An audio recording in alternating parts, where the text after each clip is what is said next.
There are days I return to Aristotle like one returns to a temple after wandering too far from oneself.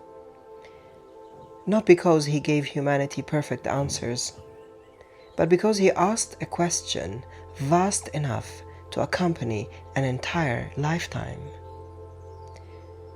What does it mean to live a good and flourishing human life?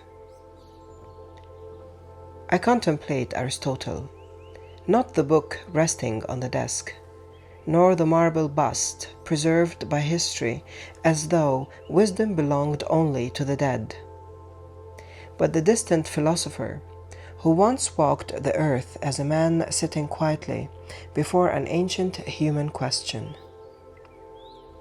There is something that comforts me in this, to know that even across centuries, greatness still sat before uncertainty with humility. I remember when my understanding of his 12 moral virtues began unfolding before me. I indulged in their beauty slowly, almost intimately, as though each one were a mirror turned toward a different chamber of the soul. And quietly, I was pleased. It felt as though something ancient inside me recognized itself. I saw that courage was not loudness, but the sacred ability to remain standing before fear without surrendering oneself to it. It was revealed to me that temperance was not deprivation, but elegance within desire, the refusal to be ruled by appetite.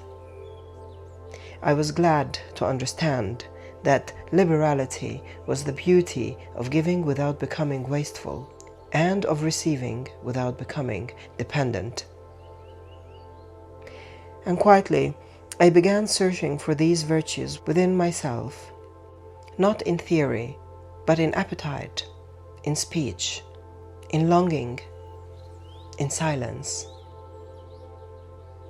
I saw magnificence for what it truly is, the noble capacity to bring grandeur, beauty, and excellence into the world without vulgar excess. Magnanimity appeared before me as greatness of soul, the quiet dignity of one who neither shrinks themselves nor begs to be seen. Ambition ceased to look like hunger, and instead revealed itself as rightful aspiration aligned with inner worth rather than vanity. Patience taught me that strength is not always movement.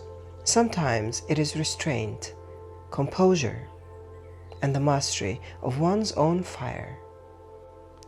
And slowly, the virtues ceased to feel like abstract ideals. They began to feel diagnostic, like hidden measures revealing the architecture of a human being. Truthfulness revealed itself as inner coherence, when speech, being, and soul no longer fracture into performance. Wittiness revealed the intelligence of lightness, the elegance of moving through life without becoming heavy in spirit under the weight of suffering. Friendliness reminded me that warmth is not weakness, and that human beings bloom under sincere presence. Modesty unveiled itself not as self-erasure, but as freedom from the endless need to place oneself above others. And justice. Justice stood before me almost like a sacred law. The deep inner instinct to place things where they rightfully belong.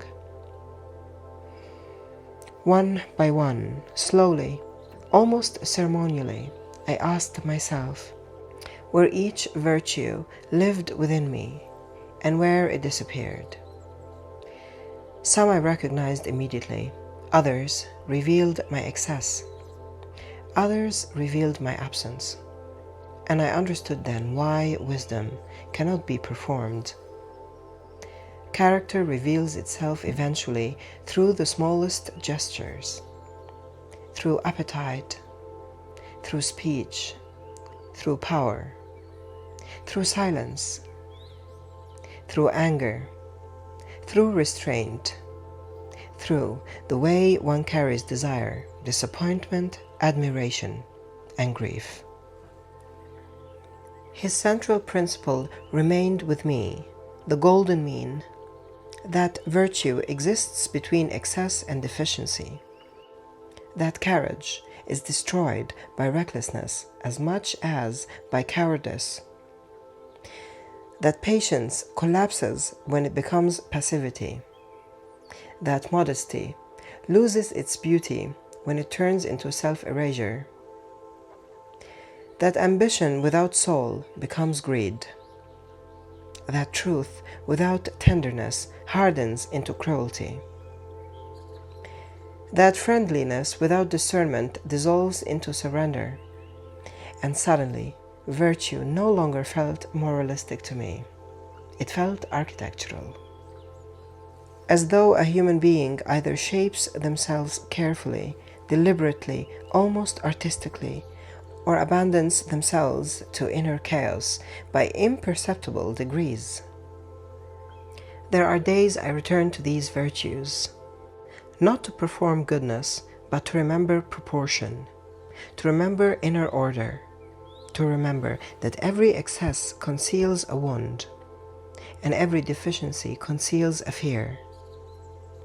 I write these things down because memory fades beneath the noise of the world, and because I have come to understand that a human being is shaped quietly, repeatedly, almost invisibly, through what they practice in private.